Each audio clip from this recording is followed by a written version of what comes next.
أعوذ بالله من الشيطان الرجيم بسم الله الرحمن الرحيم السلام عليكم ورحمة الله وبركاته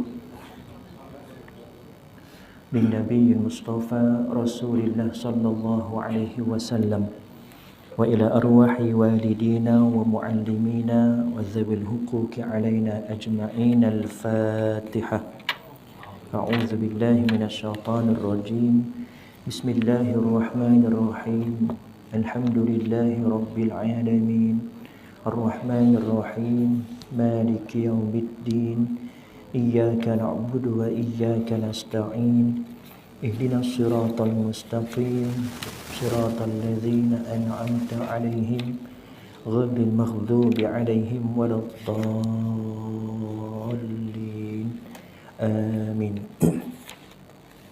إن الحمد لله نحمده ونستعينه ونستهديه ونستغفره ونعوذ بالله من شرور أنفسنا ومن سيئات أعمالنا من يهده الله فلا مضل له ومن يضلله فلا هادي له أشهد أن لا إله إلا الله وأشهد أن محمدا عبده ورسوله اللهم صل وسلم على سيدنا محمد وعلى آله وأصحابه أجمعين سبحانك لا علم لنا إلا ما علمتنا إنك أنت العليم الحكيم رب اشرح لي صدري ويسر لي أمري واحلل عقدة من لساني يفقه قولي أما بعد. Yang dimuliakan Tuan Pengurusi, Tuan Imam, Tuan Bilal, pegawai serta ahli jawatan kuasa Surau Rawdatus Salihin Masjid Lama Kampung Kundang, yang dimuliakan para alim ulama asatizah di kalangan tuan-tuan dan juga puan-puan, seterusnya muslimin muslimat hadirin hadirat. Alhamdulillah, pertama dan selama-lamanya kita merafakkan kesyukuran kehadrat Allah Subhanahu wa taala atas nikmat iman Islam, atas rahmatnya dan izinnya dapat kita berkumpul pada malam ini bagi menyambung pengajian kita dalam kitab Faham Faraid karangan Al-Fadil Ustaz Hilmi Hanis bin Muhammad. Nabi SAW bersabda yang bermaksud, pelajarilah Al-Quran dan ajarkanlah ia kepada manusia, pelajarilah ilmu faraid dan ajarkanlah ia kepada manusia. Dan Nabi SAW lagi, sesungguhnya aku ini manusia biasa, iaitu akan wafat, dan ilmu ini juga akan hilang, iaitu dengan cara apa? Dengan cara kematian ulama, kematian orang yang memiliki ilmu tersebut.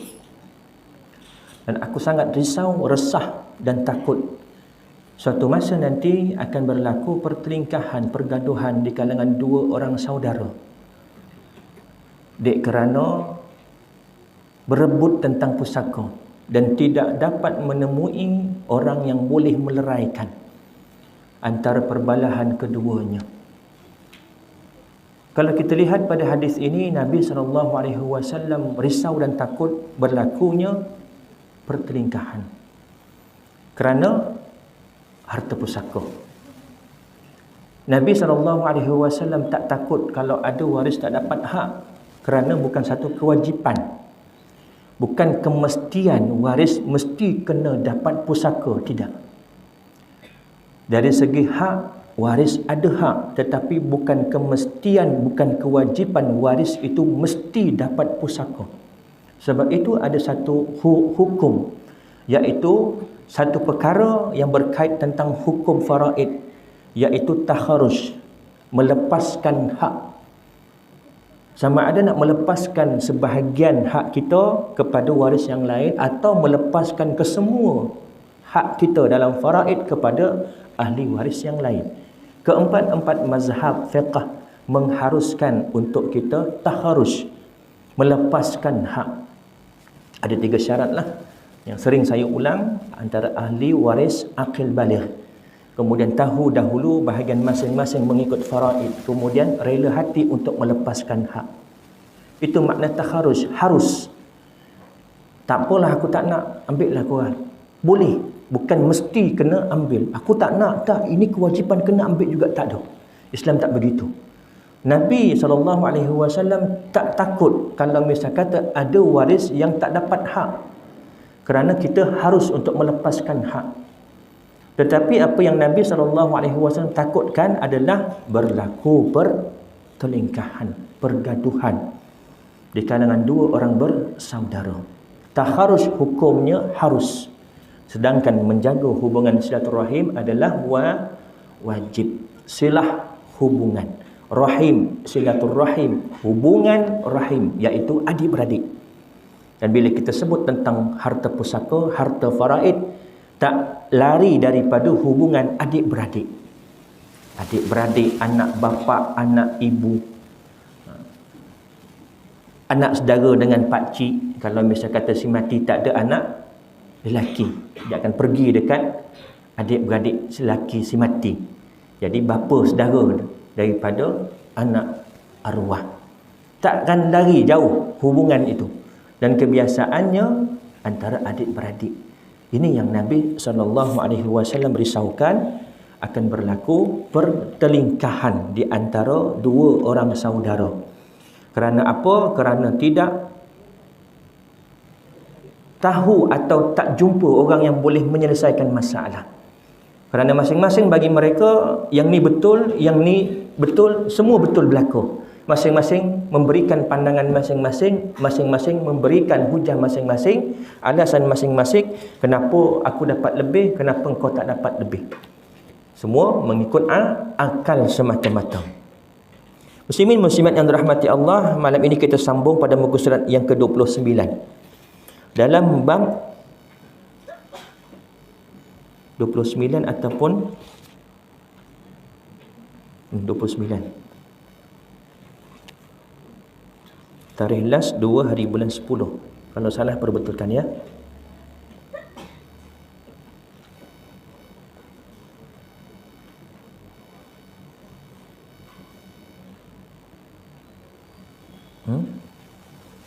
Betul ke?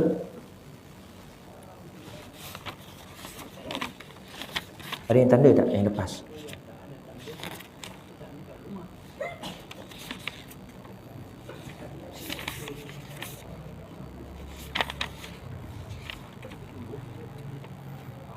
Hmm, 15 sudah, 16. Kali terakhir kita pada tarikh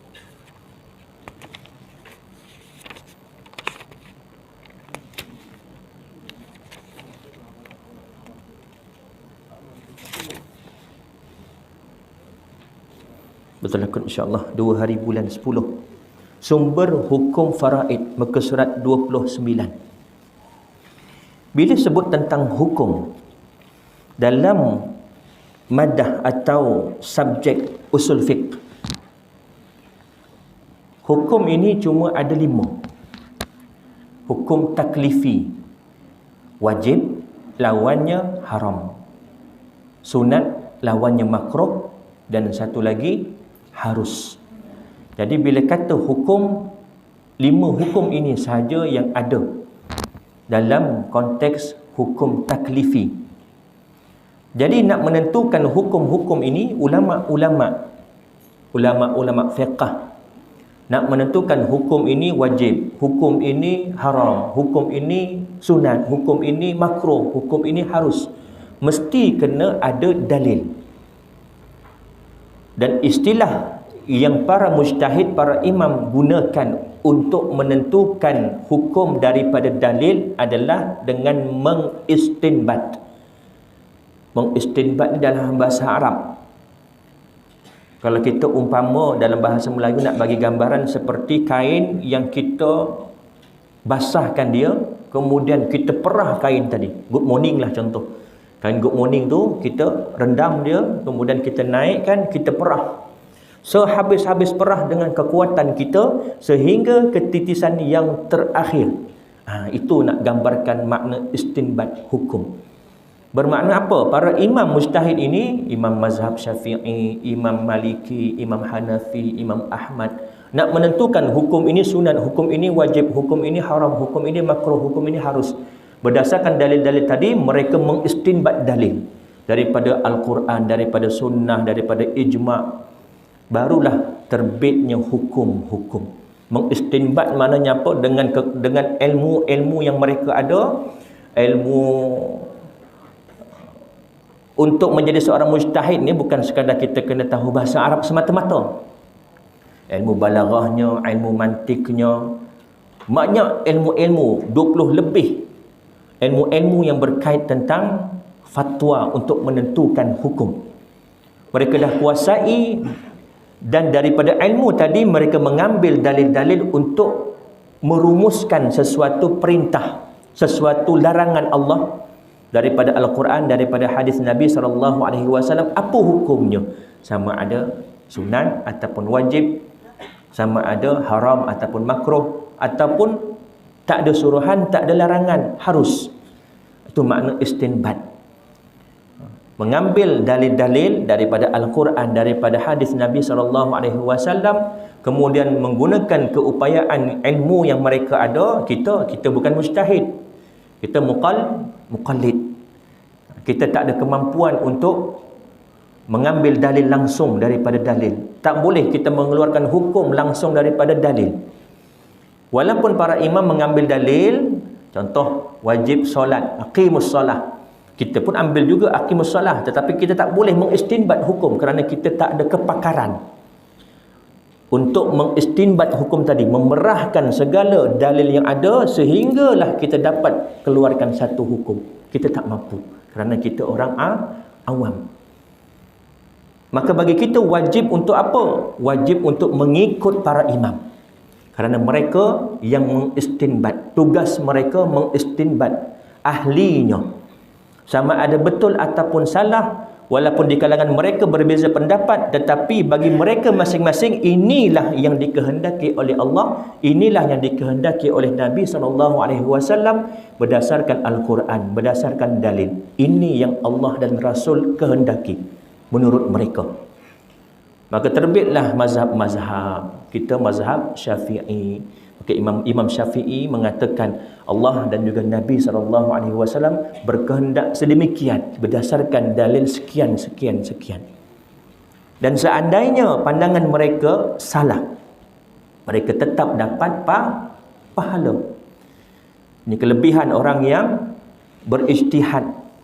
Salah tetap dapat pahala. Pahala apa? Pahala berijtihad. Kalau betul dapat 2 pahala. Pahala berijtihad dan pahala benar dalam berijtihad. Kita ni tak layak kita berijtihad haram. Jangankan nak dapat pahala, dapat dosa lagi. Kalau misal kata akhirat nanti, Allah sahaja yang maha mengetahui setiap hukum yang dikehendaki oleh Allah dan Rasul. Mungkin di kalangan kita, di kalangan para imam, tak dapat kata sepakat. Sebab tu ada ikhtilaf di kalangan ulama. Walaupun masing-masing daripada dalil yang sama. Ayat Al-Quran yang sama, hadis Nabi SAW yang sama, tetapi pandangan mereka berbeza-beza. Mengikut kefahaman dan juga kemahiran mereka mengistinbat hukum tadi berdasarkan dalil.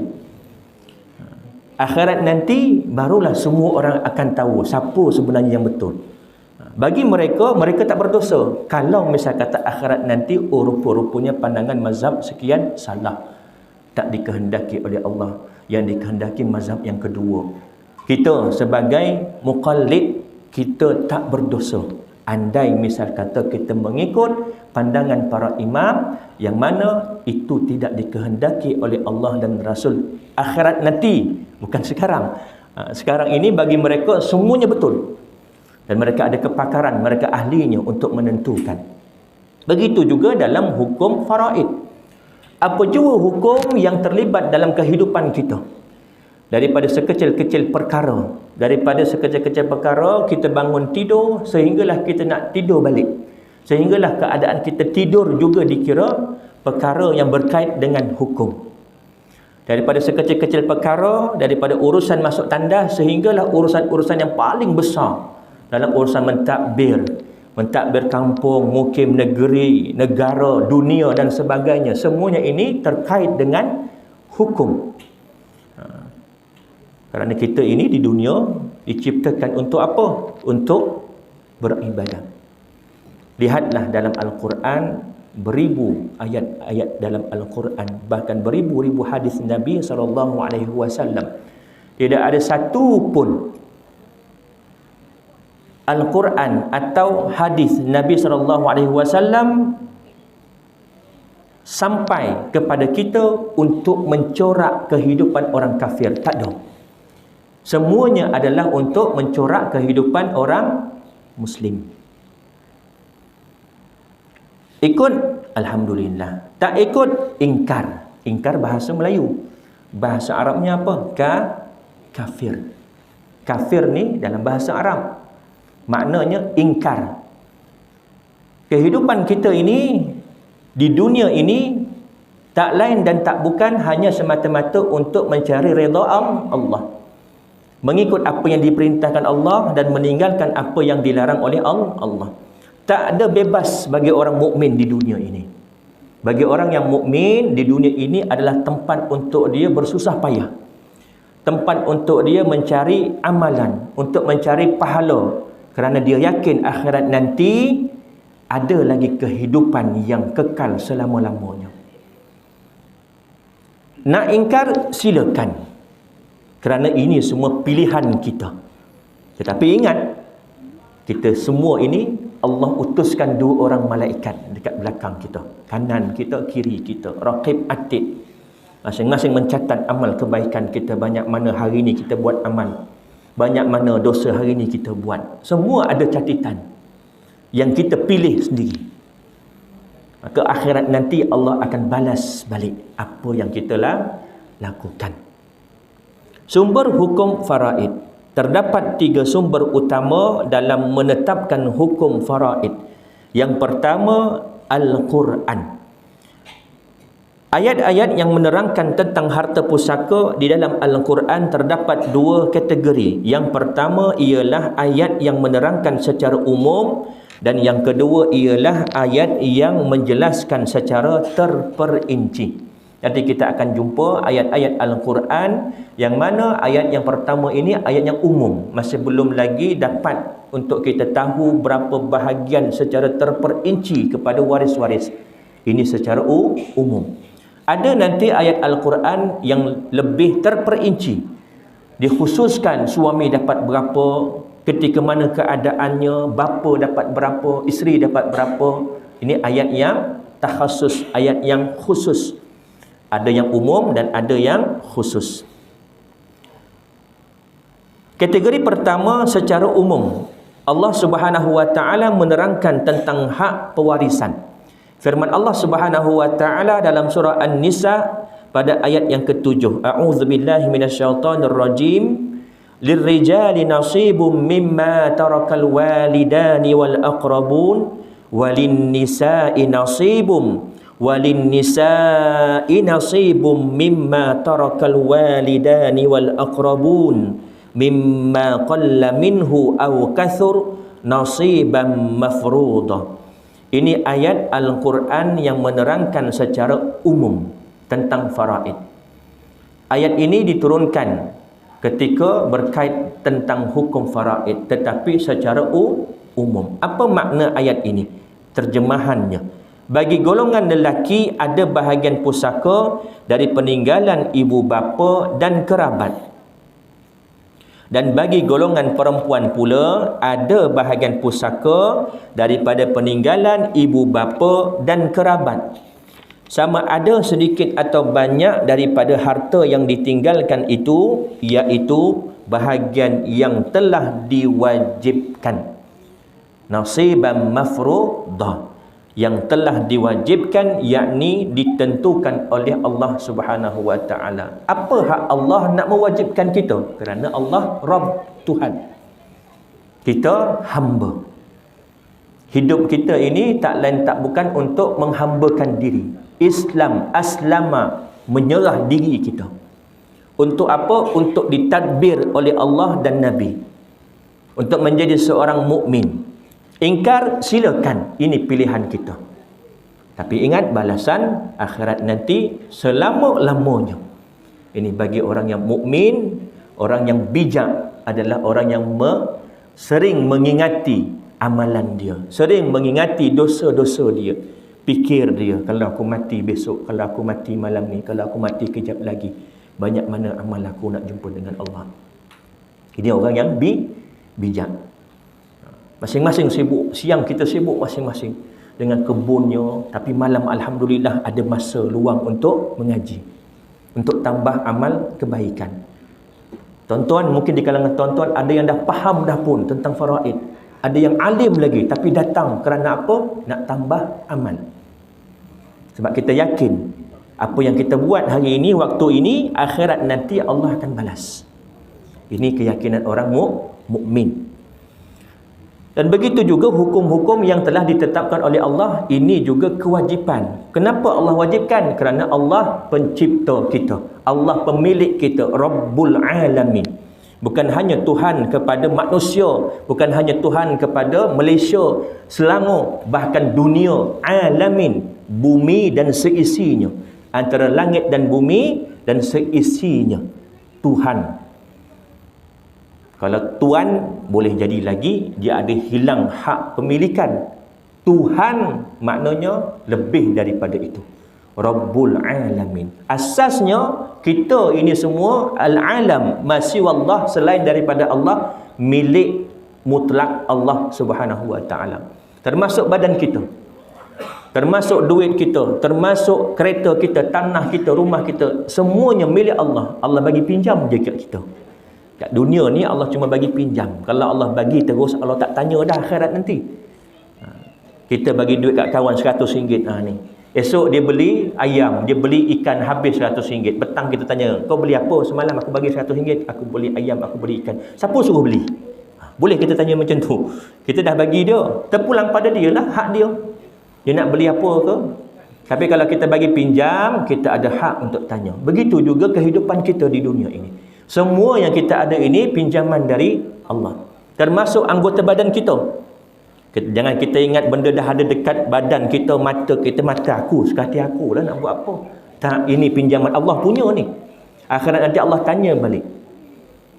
Tidak berganjak kaki seseorang hamba itu di padang mahsyar, melainkan ditanya 4 soalan. Salah satunya tentang anggota kita. 7 anggota kita ini yang sering buat dosa di dunia ini akan ditanya. Mata kita, telinga kita, tangan kita, kaki kita, perut kita, kemaluan kita, dan yang paling banyak buat jahat ni, mulut kita. Waktu itu siapa yang bercakap? Khatamallah, Allahumma salli ala Muhammad, al-yawma nakhtimu ala afwahihim wa tukallimuna aydihim. Pada hari itu, kata Allah, semua akan ditutup kunci mulut masing-masing. Al-yawma nakhtimu ala afwahihim wa tukallimuna aydihim. Siapa yang bercakap? Tangan kita cakap. Ya Allah, si Fulan bin si Fulan ini pada tarikh sekian-sekian dia melakukan sekian-sekian di tempat sekian-sekian. Detail sedetail-detailnya. Dan adil seadil-adilnya Allah menghakimi setiap hamba-Nya. Kalau kita rasa dekat mahkamah dunia ni, kita rasa masuk ni confirm boleh menang sebab aku di tempat yang benar. Tetapi di akhirat nanti Allah lebih maha adil. Tak akan terlepas sedikit pun baik atau buruk yang kita lakukan. Wa may ya'mal mithqala dzarratin khairan yarah wa may ya'mal mithqala dzarratin syarran yarah. Apa sebab turun ayat ini? Kenapa turun ayat ini mengatakan bahawasanya bagi lelaki ada bahagian pusaka daripada kaum keluarga dan ibu bapa. Bagi perempuan juga ada bahagian mereka daripada peninggalan ibu bapa dan kerabatnya. Kenapa? Apa sebabnya? Sebab diturunkan ayat ini adalah kerana kisah kematian seorang daripada kaum Ansar yang bernama Aus bin Thabit. Dia meninggalkan isteri, 2 orang anak perempuan dan seorang anak lelaki yang masih kecil. Yang lepas kita dah bincangkan tentang sejarah pewarisan harta pusaka sebelum kedatangan Islam. Yang mana kaum wanita, kanak-kanak tidak akan mewarisi pusaka. Takkan dapat walaupun 1 sen sekalipun. Takkan dapat walau sekangkang kera tanah sekalipun.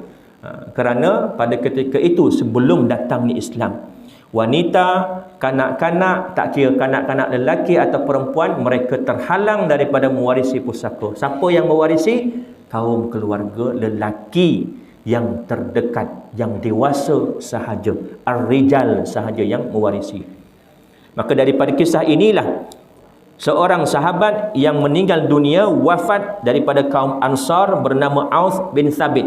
Dia meninggalkan isteri, 2 orang anak perempuan dan seorang anak lelaki yang masih kecil.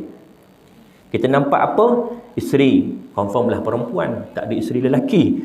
Kemudian 2 orang anak perempuan ternafi sebelum datang Islam, tak dapat pusaka, dan anak lelaki yang masih kecil pun ternafi. Maka datang 2 orang sepupu Aus bernama Khalid dan Arfajah. Sepupu ni saudara. Kalau tak ada saudara, sepupu. Kalau tak ada sepupu, pakcik. Yang penting di kalangan keluarga mereka, lelaki dewasa sahaja yang boleh mewarisi pusaka pada ketika itu, sebelum datang Islam. Maka datang 2 orang sepupu Aus bernama Khalid dan Arfajah mengambil kesemua harta pusaka Aus. Kemudian isteri Aus pergi bertemu Rasulullah SAW dan menceritakan kepada baginda tentang perkara tersebut. Lalu baginda bersabda, saya tidak tahu. Nabi SAW bersabda, aku tidak tahu apa yang perlu aku katakan. Maka turun ayat ini. Turun ayat ini, Allah menegaskan bahawasanya bagi lelaki ada bahagian pusaka daripada peninggalan ibu bapa dan kerabat. Begitu juga bagi perempuan, ada juga bahagian pusaka daripada peninggalan ibu bapa dan kerabat mereka. Dan semuanya ini adalah ketetapan yang telah difardukan oleh Allah Subhanahu wa taala. Ini secara umum. Secara umum, belum lagi turun, waktu ini belum turun lagi ayat-ayat yang khusus menceritakan satu persatu waris secara detail, berapa bahagian mereka dan bila keadaan mereka akan dapat. Kategori kedua, manakala dalam kategori ini Allah Subhanahu wa taala menjelaskan secara terperinci satu persatu ahli waris yang berhak serta bahagian bagi setiap orang daripada mereka.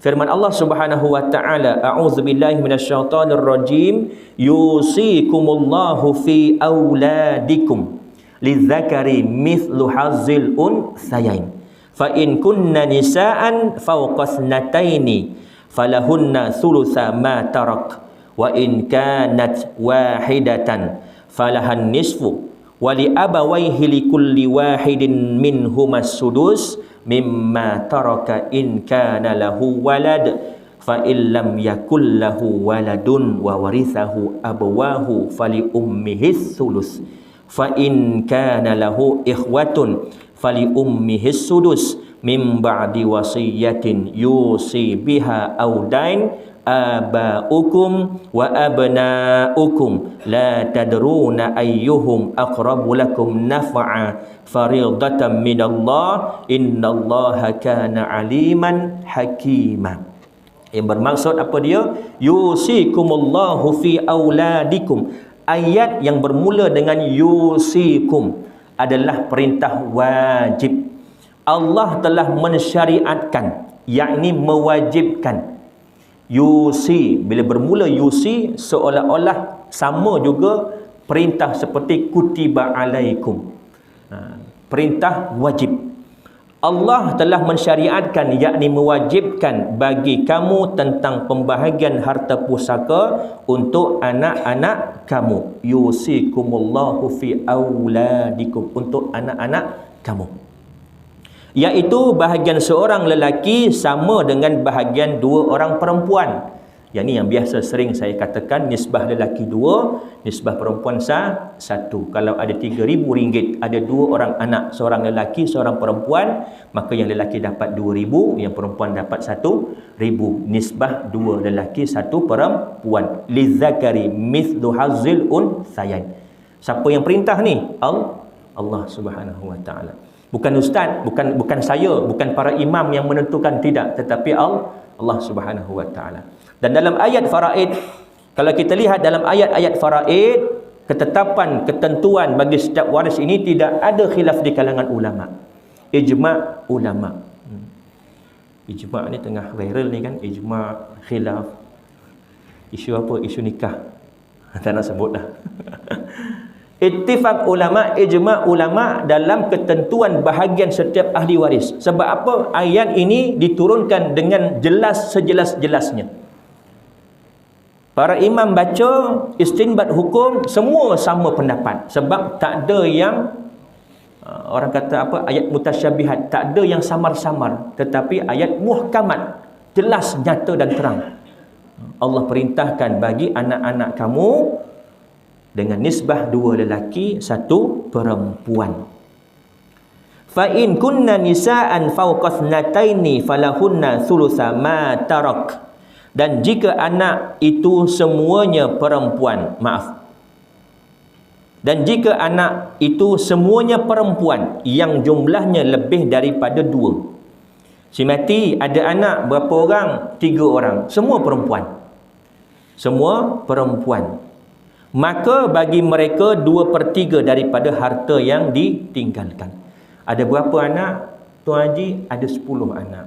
Berapa lelaki, berapa perempuan? Semua perempuan. Dapat 2/3 saja. 2/3.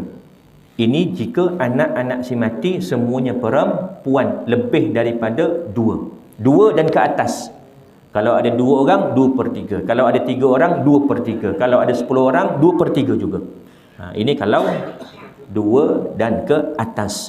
Jika dia, iaitu anak perempuan itu seorang sahaja, maka dia memperolehi setengah 1/2 daripada harta yang ditinggalkan si mati.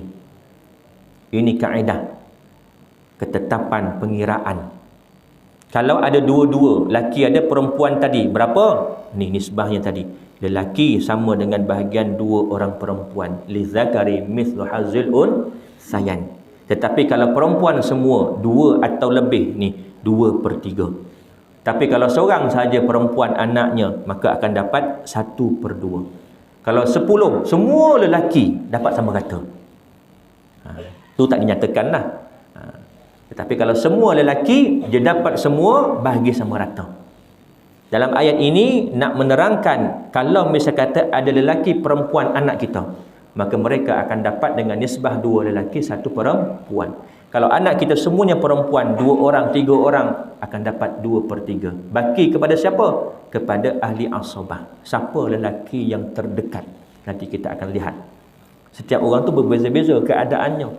Mungkin di kalangan lelaki terdekat dia adik-beradik si mati.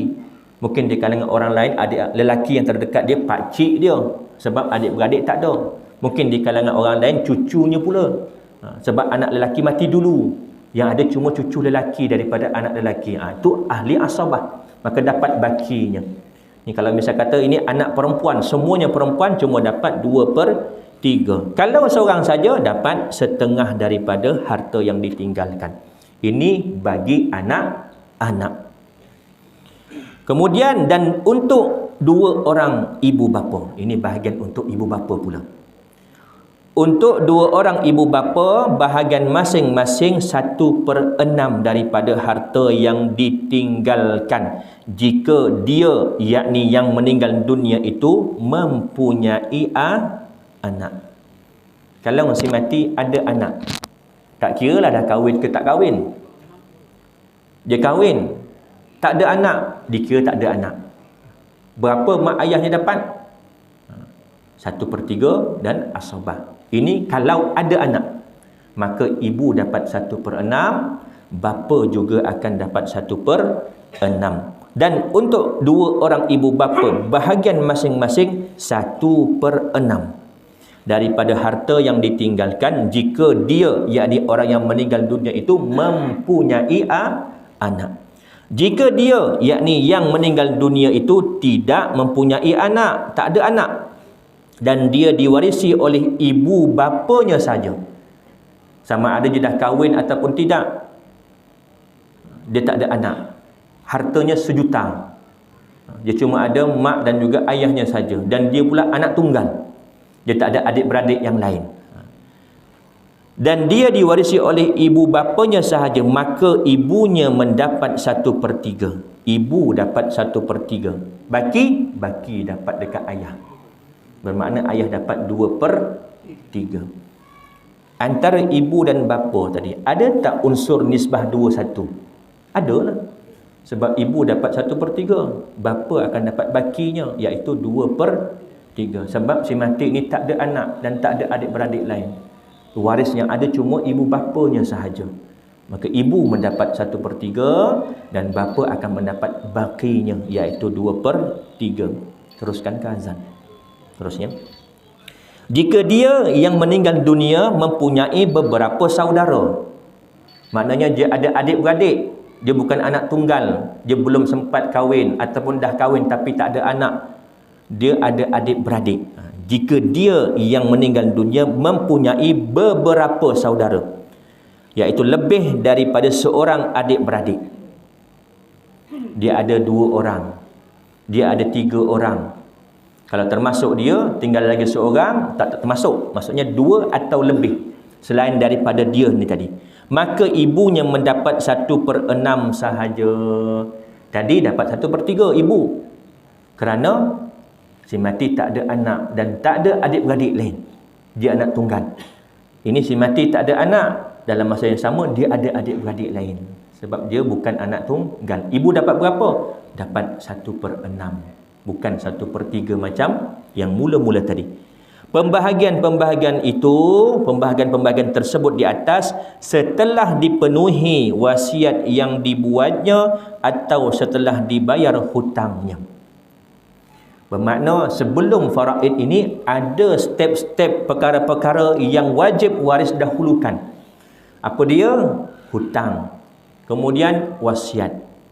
Mula-mula pengurusan jenazah. Mandinya, kafannya, solatnya, kebuminya. Kalau menggunakan kos, wajib waris ambil harta si mati, gunakan. Selesai pengurusan jenazah, urusan hutang si mati. Kenapa dalam ayat ini Allah Subhanahu Wa Taala mendahulukan wasiat? Setelah dipenuhi wasiat yang dibuatnya atau dan setelah dibayar hutangnya. Kenapa didahulukan wasiat? Kerana kita umat Islam ini mengambil ringan tentang hukum wasiat. Sekarang hukum membuat wasiat sunat. Sebelum turun faraid, hukum wasiat wajib. Kepada siapa? Kepada orang yang dah nak mati. Kutiba alaikum idza hadara ahadakumul mautu in taraka khairanil wasiyah. Kepada siapa? Lil walidaini wal aqrabun. Kepada ibu bapa dan kerabat. Ini sebelum turun ayat faraid, umat Islam pada ketika itu wajib hukumnya berwasiat. Kepada siapa? Kepada ibu bapa dan kerabat. Ketika mana? Ketika hampir mati. Nak mati tu hukumnya wajib wasiat. Sekarang dah tak wajib. Turun ayat faraid, maka wasiat tidak lagi wajib hukumnya, tetapi sunat. Tapi dalam ayat ini Allah mendahulukan wasiat daripada hutang. Tetapi sesudan para imam, para fuqaha, hutang lebih dahulu daripada wasiat. Kenapa dalam ayat ini didahulukan wasiat? Kerana nak menitik beratkan hukum pelaksanaan wasiat itu wajib sebenarnya.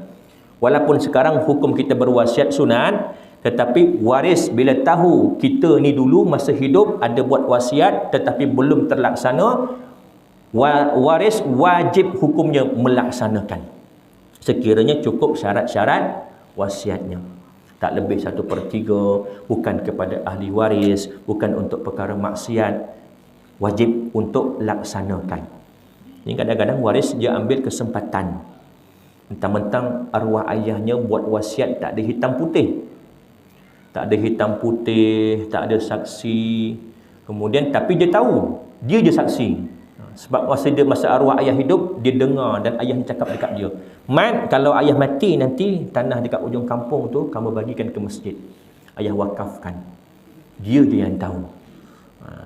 Tapi dia tak amanah bila mati ayah senyap-senyap. Sebab wasiat ini sebelum daripada faraid. Kalau dilaksanakan wasiat, bermakna bahagian baki yang tinggal untuk faraid makin sikit. Oh, tak payahlah wasiat, aku je yang tahu. Allah tahu. Hukum pelaksanaan wasiat ketika itu adalah wajib.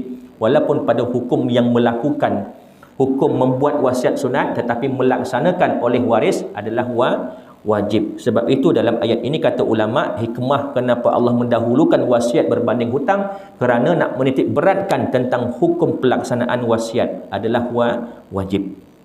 tentang orang tua kamu dan anak-anak kamu. Abaukum wa abnaukum la tadruna ayyuhum aqrabu lakum naf'a. Tentang ibu bapa kamu, orang tua kamu dan anak-anak kamu, kamu tidak mengetahui siapa di antara mereka yang lebih banyak manfaatnya bagi kamu. Ini adalah ketetapan daripada Allah. Sesungguhnya Allah Maha mengetahui lagi Maha bijaksana.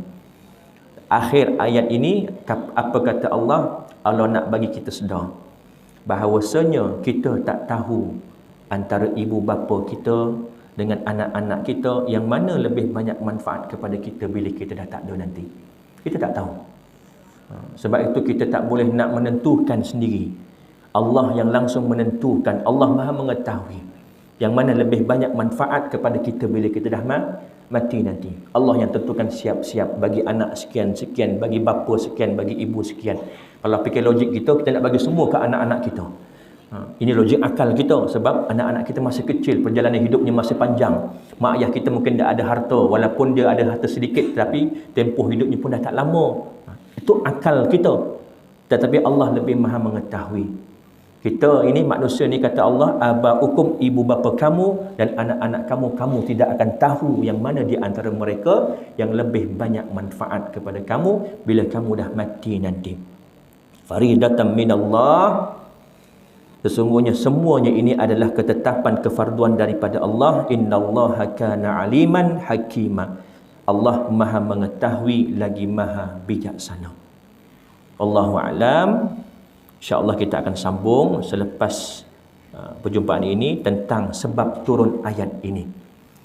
Waktu yang ada lebih kurang dalam 5 minit, kita ambil sedikit untuk sesi soal jawab. Kalau ada yang nak tanya, silakan.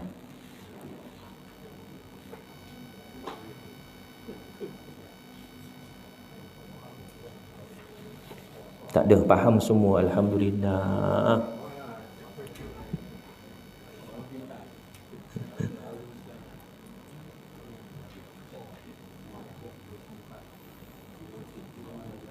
Ada soalan?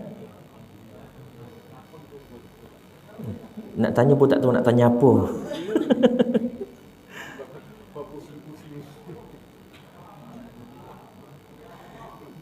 Awal-awal kitab ini penulis meletakkan unsur-unsur untuk kita yakin dahulu tentang perintah Allah.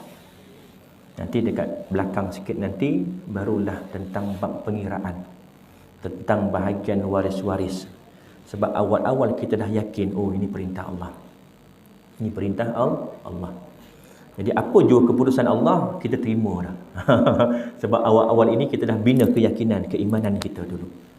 Dan kebanyakan kitab-kitab fiqh dalam bab faraid pun begitu juga penyusunnya. Corak penyusunannya awal-awal tu berkaitan tentang hukum terlebih dahulu. Dia ada 2 kategori, hukum dan pengiraan. Bagi saya secara peribadi, kepada orang awam, masyarakat awam, hukum lebih penting berbanding pengiraan. Sebab pengiraan ini, kalau kita tahu hukum, apa jua keputusan dalam pengiraan kita terima. Sebab kita tahu hukum. Dan pengiraan ni kita boleh rujuk dengan pihak yang berautoriti. Mahkamah syariah boleh buat, di pejabat pusaka kecil boleh kirakan. Yang penting kita faham tentang hukum terlebih dahulu. Sebelum saya datang kemari, pukul 7, 1 minit lebih kurang lah, saya dah tengah siap-siap, orang telefon. Kata, tu lama tak jumpa, lama dah tak bersembang. Rupanya kawan lama di Samti KKB, Sekolah Agama Menengah Tinggi Kuala Kubu Baru. Tahun 2002 saya last di sana. Masa tu tingkatan 3, tingkatan 4 dah pindah ke Isyadiah Bagan Datuk. Kawan 2002 last jumpa, sekarang 2023, berapa tahun? 21 tahun. Dia telefon. Tapi saya ingat lagi. Namanya Lan. Gempal-gempal orangnya. Rupanya sekarang jadi toke homestay dan juga toke kedai makan dekat Cameron Highland. Sebelahnya maknya rupanya. Tu aku nak tanya ni. Wan, aku nak tanya, dia kata. Ni kau cakap dengan mak aku. Hai. Dah lah, tak pernah jumpa sejak 2002. Lepas tu dia pas pula dekat mak je. Maknya tanya, Ustaz nak tanya Ustaz tentang faraid. Saya ni baru kahwin dengan suami baru. Maknya ni, Saya baru kahwin dengan suami baru. Suami lama saya dah meninggal dunia. Jadi kalau saya mati, anak-anak saya ni dapat tak harta? Dan suami baru ni saya nanti dapat tak harta? Saya kata dapatlah. Kerana dia adalah waris. Bila kita mati, 5 orang ini berhak mendapat waris. 5 kategori. Siapa dia? Mak, ayah, pasangan, anak lelaki, anak perempuan. Berhak untuk terima pusaka. Walaupun aku terima nikahnya dengan mas kahwin sekian, aku terima. Macam tu dia kata. Contohlah. Sah tak sah? Sah. Mati isteri ni, dapat pusaka suami. Sebab ada sebab kenapa dia mempustakai pusaka, iaitu dengan sebab pernikahan, nikah. Habis tu harta arwah suami saya yang lama pun dia dapat ke? Dekat situ saya dapat jawapan. Bermakna apa dia? Urusan pusaka, harta arwah suaminya masih belum diuruskan. Kalau dah diuruskan, dia takkan sebut harta arwah suami lagi dah. Dia dah menjadi harta dia lah dengan harta anak-anak. Harta waris-waris daripada arwah suaminya. Kalau arwah ada ayah ibu, ada bahagian untuk ayah ibunya. Ada dia sebagai isteri, dapat 1/8. Ada anak-anak, lelaki perempuan, dapat nisbah 2 lelaki 1 perempuan. Dah tak timbul soalan harta arwah suami saya, adakah suami saya sekarang dapat juga? Dekat situ kita boleh baca yang dia ini belum lagi menguruskan pusaka arwah suaminya. Saya kata dapatlah. Sebab itu bukan lagi milik arwah suami, dah menjadi milik waris, iaitu puan dan anak-anak. Arwah suami ada tak ayah? Tak ada. Arwah suami ada tak ibu? Tak ada. Saya isteri, sayalah seorang isteri dia dan anak-anak saya. Puan dan juga anak-anak lah waris. Dah jangan sebut lagi tentang harta arwah suami. Dia dah tak ada. Ini bukan milik dia lagi, milik puan dan milik anak-anak. Walaupun belum bahagi, walaupun belum pindah nama, contoh ada tanah arwah suami ni tadi, belum pindah nama, perempuan ni kahwin lelaki yang baru. Meninggal dunia perempuan ni, lelaki ni tadi dapat tak harta ni tadi? Harta arwah suami. Dapat. Kerana dalam bicara kuasa, sama ada di pejabat pusaka kecil ataupun mahkamah tinggi sivil ataupun di ARB, melibatkan duit, melibatkan aset alih dan juga tak alih, mereka akan lihat siapa waris yang hidup waktu ini. Sekarang ini siapa waris yang ada? Dia akan berlaku kematian berlapis. Kena kira daripada kematian pertama sampailah kematian terakhir, yang mana waris yang terakhir ni semuanya hidup. Barulah dapat dikirakan setiap ahli waris berapa bahagian mereka masing-masing. Jadi jangan sebut lagi dah tentang harta arwah suami. Arwah suami dah meninggal dunia, dia dah tak ada harta lagi dah. Logiknya semua ni milik Allah. Bila kita mati, semua akan kembali kepada Allah. Cuma kita tak nampaklah tablet ni terbang, atau hilang, saya mati hilang, tahu-tahu besok dekat rumah anak saya. Tak nampak macam tu fizikalnya. Tetapi hak hakikatnya, bila saya mati, ini kembali kepada siapa? Pemilik mutlaknya Allah. Dan Allah yang berikan tablet ini kepada waris-waris saya melalui faraid, melalui hukum ini, hukum faraid, ketentuan Allah. Sebab semuanya milik Allah Subhanahu wa taala. Ya. Itulah tugasan kita. Tugasan kita mencabar. Kalau dari segi teori, ya. Si suami baru tadi tu, dia mendapat harta daripada si isteri ke atau si bekas suaminya? Dua-dua. Dua-dua. Cara kira macam mana? Contoh, suami yang pertama belum pindah milik kepada isteri dan juga anak-anak. Kemudian mati pula isteri ini, ada suami baru.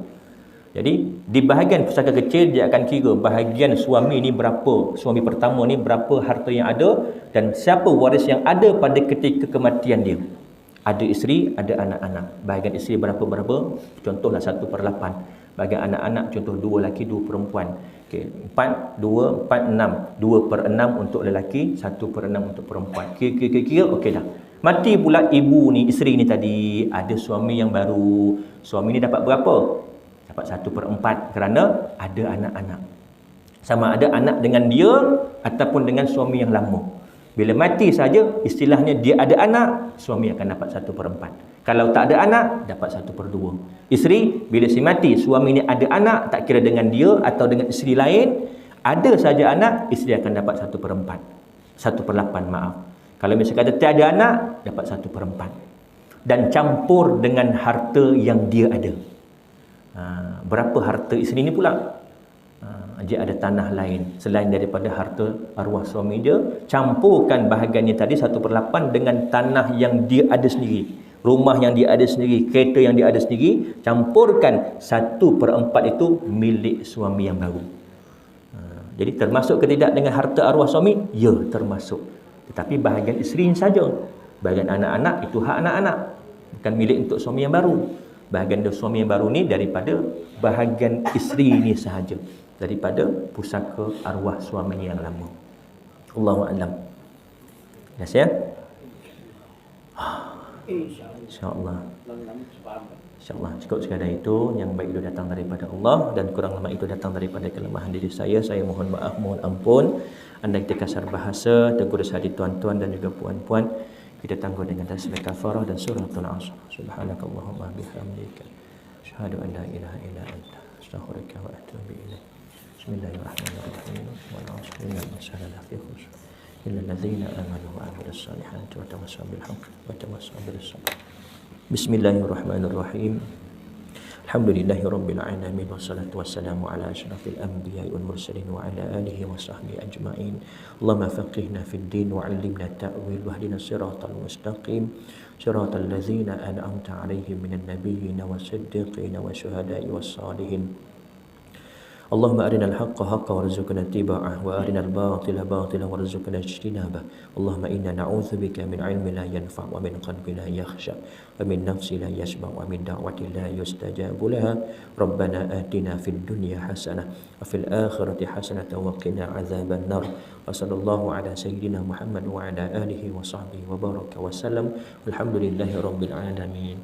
Assalamualaikum warahmatullahi wabarakatuh.